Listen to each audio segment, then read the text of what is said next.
Hello, it's me again, Morbid Sleep.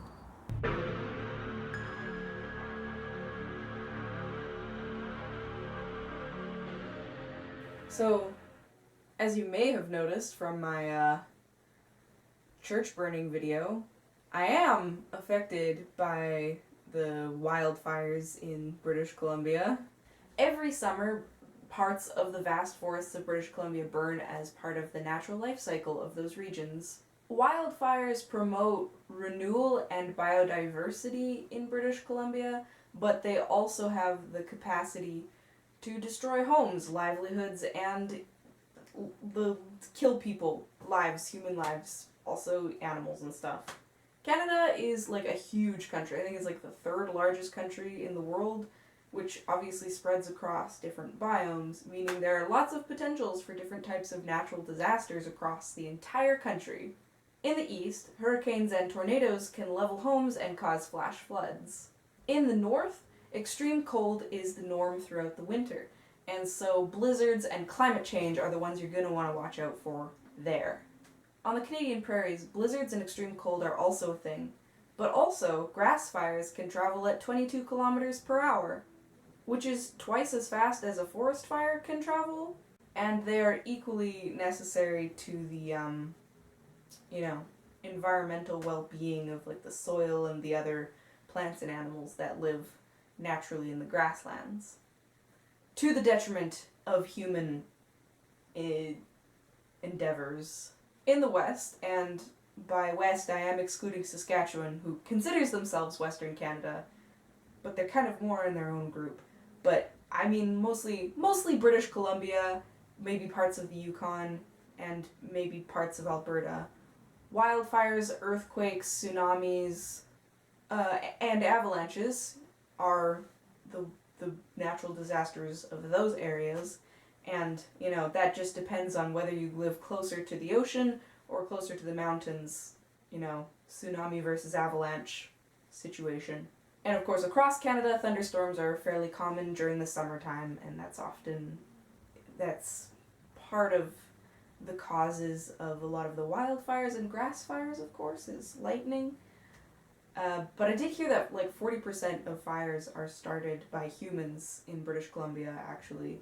Whether that be, irresponsible campfire behavior, or smokers dropping their cigarette butts, or straight up arson, perhaps. Mayhaps. All of this is to illustrate that in Canada there are many potential reasons for a person to be evacuated from their neighborhood. It is in this spirit that I have decided to pack an emergency evacuation bag for myself, and then we can go through it and you will know what Morbid Sleep has in their evacuation backpack. What am I taking with me when I have to evacuate because of climate change? I used the British Columbia wildfires emergency services information as like my model for what evacuation would be like, because that's just the easiest one, honestly. I could probably have used like the Manitoba grass fires ones, but I used the wildfire ones because it's topical. I already had a video about fires in British Columbia and Alberta. So here's my backpack.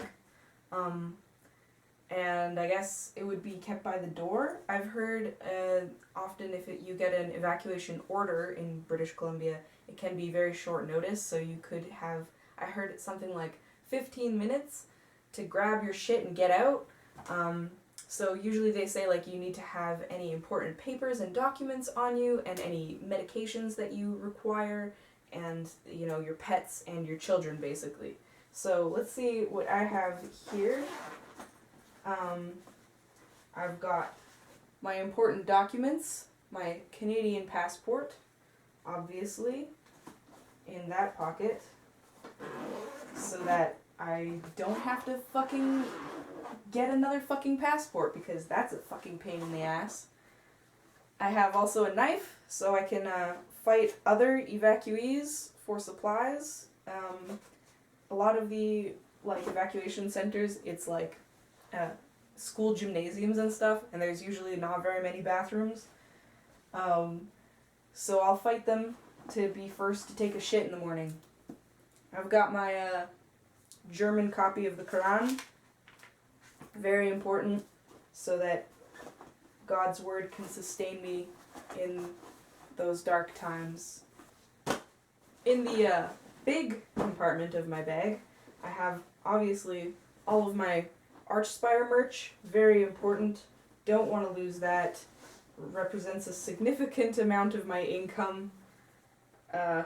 Obviously my very cool Curse of Am shirt. Very important. Can't do without that. I thought I should bring a lot of like merch that was very difficult to get in the first place. Or merch especially that I got like live, like at concerts. Obviously the Burzum one.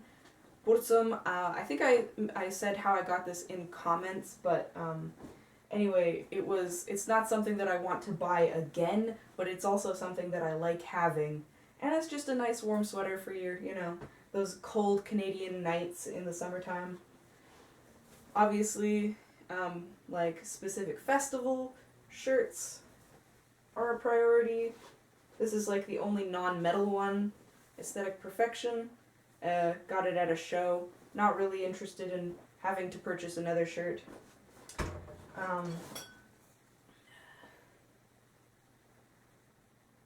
You gotta stay hydrated. I'm not gonna go in. You don't know if they have enough water in the evacuation camps. What do we do? Oh yeah, of course. Dark Throne, still with the tags in. Didn't get that live, and it's not particularly hard to get Dark Throne shirts, but I don't know, it's just, I don't want my Dark Throne shirt to burn. Although I guess, like, if the Burzum one burned, that would be pretty fitting. Same logic with my CDs. I figured I'd get the ones that were just difficult to get. I have a lot more CDs than just 3, I swear. These were just the ones that were hard to find. King Crimson, of course, Court of the Crimson King. Everybody knows that. Fucking classic. That, I don't know why that was so hard to find, but it was difficult to get. This one, not metal, Chilly Friday. It's a Greenlandic sort of rock band. I had to order this from Denmark on Discogs, and I was very scared that it would never come and my money would be gone forever. But there it is. I have it, and it was because it was so hard to get, there is no fucking way. Even if I don't super love this CD, I am never going to leave it behind. It's very important because it was fucking difficult to get. And then my signed copy of Velvet Acid Christ's Calling of the Dead. It's also just like cool artwork and stuff. Like I would have a vinyl of that just for the artwork.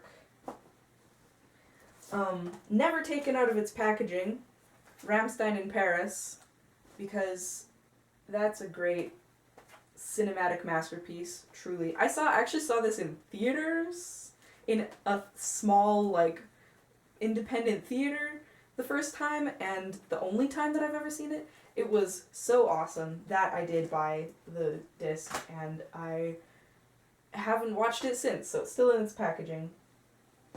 And then the rest is just a bunch of books, so, Stations of the Sun, all about, like, fucking pagan shit in Britain.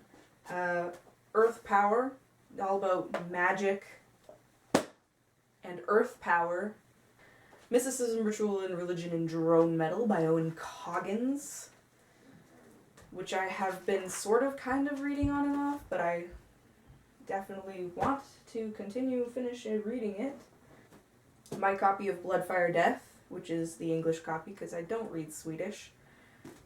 This has been a valuable resource for the black metal and spirituality videos.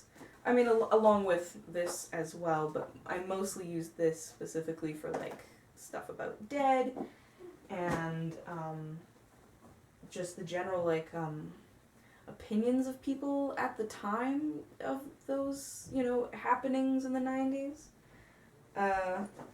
This checks a lot of boxes. This is, I guess you could say, rare merch, but also an informative piece of literature. It's the Black Metal Media archive from Lohengrin Productions. I don't really know much about these people, but it's just scans really of newspaper clippings from that time. So it's like a really fresh sort of perspective, because you always hear like people talking about it, retroactively, like as a retrospective, like this is what happened, and with the beauty of, or with the knowledge of hindsight, being like, okay, well this happened, then this happened, then that happened, and then they can look back and say, well, that first thing, it wasn't like this, it was like that, if that makes sense. But this shows you how people were really talking about it and thinking about it in the time.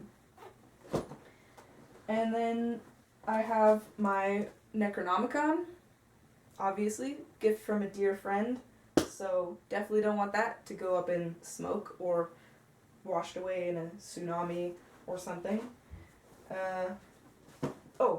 Dracula. That is unironically my favorite novel. It's a little heavy, so if you want to read vampire goth shit, I recommend Carmilla. If you don't feel like reading such a dense book about it's mostly people writing letters to each other or writing in their diary, I would suggest Carmilla is a better place to start if you have a short attention span. And last but not least, I have the only good books from the Divine Comedy, Hell and Purgatory, Dante's Divine Comedy. So yeah, that's what I'm taking with me.